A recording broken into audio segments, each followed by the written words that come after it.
Welcome to my channel achieve with astro Sudha. आप सबको astrologer सुधा वाधवा बेदी की प्रेम भरी नमस्ते। आज के एपिसोड के अंदर हम एक करंट प्रॉब्लम जिसके बारे में सभी लोग काफी डरे हुए हैं कि कहीं ये वापस हम कोरोना पीरियड की ओर तो नहीं जा रहे हैं, क्या सेम प्रॉब्लम्स हम फिर से फेस करने वाले हैं। क्योंकि जब से ये एक बात निकली है कि हमारे यहाँ पे HMPV जो ह्यूमन मैटर न्यूमो वायरस है जो चाइना से आया है, जिसके कुछ केसेस यहाँ पे हमें भी देखने को अब मिल रहे हैं, इंडिया के अंदर भी वो केसेस राइज अप हो रहे हैं। बहुत से एस्ट्रोलॉजिकल मुंडेन एस्ट्रोलॉजी के जो प्रेडिक्शंस हैं उनके अंदर आ भी रहा है कि हम इस तरह के प्रॉब्लम्स फेस करेंगे 2025 के अंदर डिफरेंट कंट्रीज लेवल के ऊपर। जो एस्ट्रोलॉजर इसके ऊपर बहुत बात करते हैं वो काफी बता रहे हैं कि यहाँ ऐसी ऐसी प्रॉब्लम्स हम फेस करने जा रहे हैं। हम आज अपने एपिसोड के अंदर क्या इसके रीजंस हैं, जो लोग एस्ट्रोलॉजी सीखना चाहते हैं उनके लिए एक ये काफी एजुकेटिव या लर्निंग प्रोसेस रहेगा कि क्या क्या चीजें हम देखते हैं मुंडेन के अंदर, कैसे आइडेंटिफाई करते हैं किसी भी कंट्री के लिए कि क्या चीजें उसको इफेक्ट करने जा रही हैं। आज हमारा मेनली जो फोकस रहेगा वो वायरस के ऊपर रहेगा, HMPV वायरस, जो कि इस समय बहुत ज्यादा बातचीत के अंदर है, और कौन सा पीरियड रहेगा जो मेजर सेंसिटिव पीरियड होगा जिसके अंदर हम सब लोगों को बहुत ही ज्यादा अपना ध्यान रखने की जरूरत है, जिस समय ये मेजरली वाइडली स्प्रेड हो सकता है इंडिया के अंदर। आज के एपिसोड में हम केवल इंडिया की बात कर रहे हैं, वर्ल्ड की बाकी किसी कंट्री का हम अभी टेकअप नहीं कर रहे हैं। इट इज ओनली इंडिया जिसकी हम बात करेंगे। अब अगर हम बात करते हैं मुंडेन एस्ट्रोलॉजी की, तो उसके लिए हमने जब इंडिया की बात करी तो हमने इंडिया का फाउंडेशन चार्ट लिया, जो कि 15 अगस्त 1947 को रात के 12 बजे का है, यानी कि 14 तारीख की रात और 15 तारीख की जो 00 का टाइम है उस पे ये चार्ट हमने बनाया है, जिसमें इंडिया के चार्ट के अंदर जो हमारा लग्न है वो टॉरस है एंड राहु केतु एक्सिस के अंदर है। इसका मतलब जो ये चार्ट इंडिया का शो करता है कि they are prone to viruses बहुत ज्यादा। क्योंकि जब हम वायरस की बात करते हैं मुंडेन एस्ट्रोलॉजी की, तो केतु जो है उसके अंदर सूक्ष्म जीव है, यानी कि विच आइडेंटिफाइज बैक्टीरिया या वायरसेस, और वो जब आपके लग्न के एक्सिस के अंदर आ रहा है, it means it is giving major effect to the जो भी वो कंट्री है, उसके बाद में इस चीज से लेके बहुत इफेक्ट रहेगा आपके वायरसेस का। फिर अगर हम जुपिटर की बात करते हैं तो जुपिटर मुंडेन एस्ट्रोलॉजी के अंदर जीव है या लाइफ फोर्स है,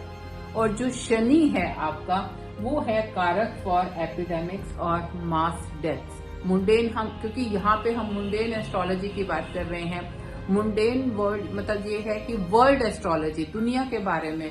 देशों के बारे में ये क्या बताते हैं। तो जब हम उसके अंदर सिग्निफिकेशंस लेते हैं तो जुपिटर को हम एज ए जीव लेते हैं, लाइफ है, कारक है वो, और जो केतु है वो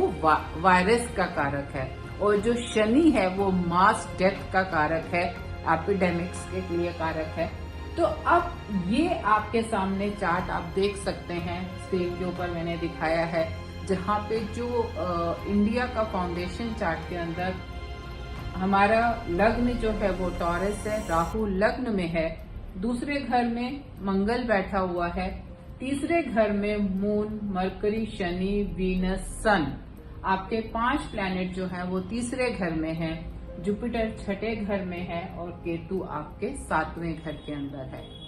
अब क्या प्लैनेटरी कॉम्बिनेशंस गोचर के अंदर बन रहे हैं और क्या इस समय दशाएं चल रही हैं देश की, तो अगर हम दशा की बात करते हैं तो इस समय जो करंटली दशा है वो मून में वीनस की चल रही है, यानी कि चंद्र में शुक्र की दशा है, जो 11 जुलाई 2023 से लेके 11 मार्च 2025 तक है, और 11 मार्च 2025 से आपकी मून के अंदर सूर्य की दशा आ जाएगी, जो कि सितंबर 9 तक आपके चलेगी। ये हमारा दशा सिस्टम रहेगा मून आपका जो है वो थर्ड लॉर्ड है और सन जो है वो फोर्थ लॉर्ड है।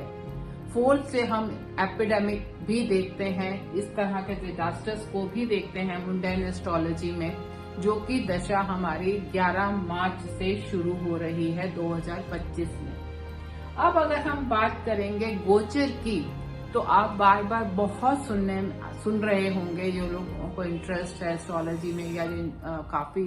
यूट्यूब पे देख रहे होंगे कि 29 मार्च को हमारे 6 प्लैनेट एक ही घर में आ जाएंगे, जहां पे सोलर एक्लिप्स भी है और सन, सूर्य, moon, Rahu and Venus, Mercury, Shani. क्योंकि शनि जब मूव करेंगे 29 तारीख को,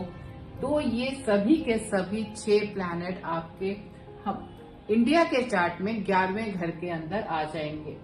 लेकिन जब शनि ट्रांजिट के अंदर राहु केतु के साथ कंजंक्शन करता है, तो तब ये किसी तरह का फियर होता है एपिडेमिक का या वायरस का, किसी वायरस से उसको फैलने का डर रहता है जब भी शनि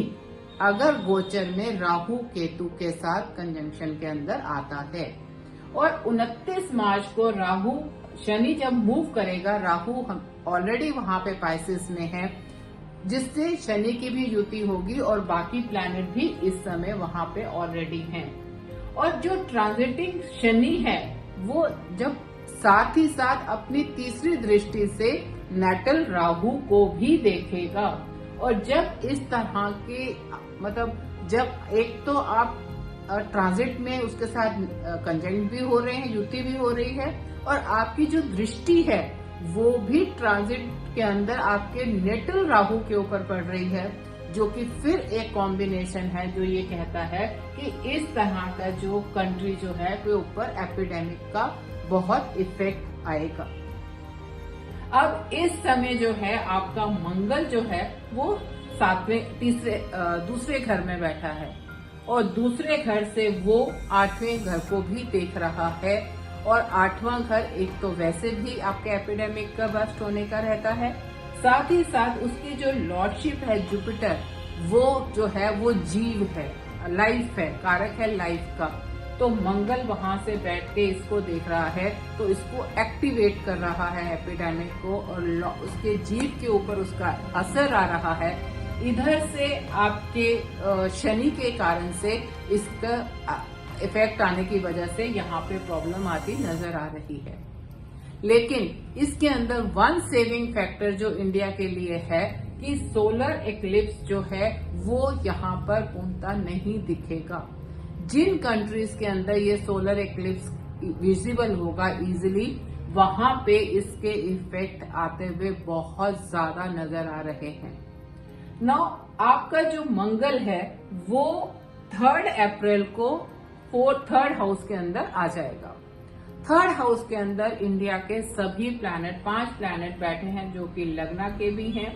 4th हाउस का भी है जो मैंने आपको पहले बता दिया, वो एपिडेमिक डिजास्टर्स को भी दिखाता है। साथ ही साथ वीनस आपका लग्नेश हो गया, मून भी आपका जो है 3rd का जो लॉर्ड है वो ऑलरेडी इफेक्टेड आ रहा है,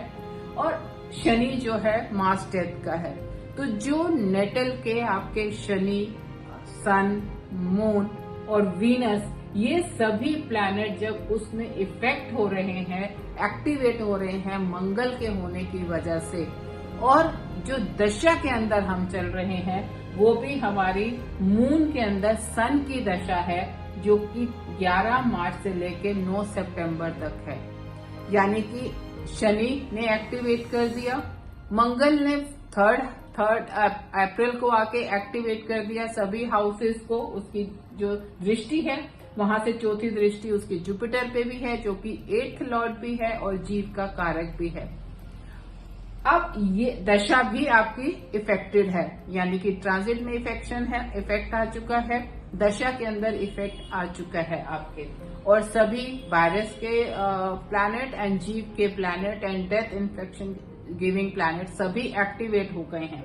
तो ये जो सिचुएशन रहेगी, ये जब तक मंगल यहाँ से निकल के आगे नहीं आ जाता लियो के अंदर, and in the main time Rahu भी अपनी पोजीशन चेंज करके वापस आ जाएंगे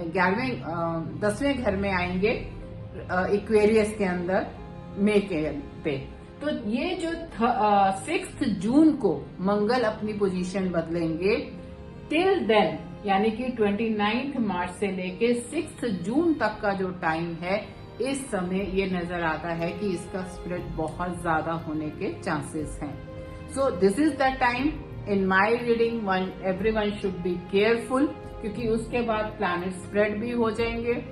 कंप्लीट एक्लिप्स भी नहीं दिख रहा है and Mars will also move further. तो ये बट दिस पीरियड जो 29 मार्च से लेके 6 जून यानी कि अप्रैल एंड मई का जो पीरियड है, that is you can say the most toughest period, जिस समय स्प्रेड होने के चांसेस बहुत ज्यादा हैं and everyone shall take care of this thing. आशा है आपको ये एनालिसिस पसंद आया होगा,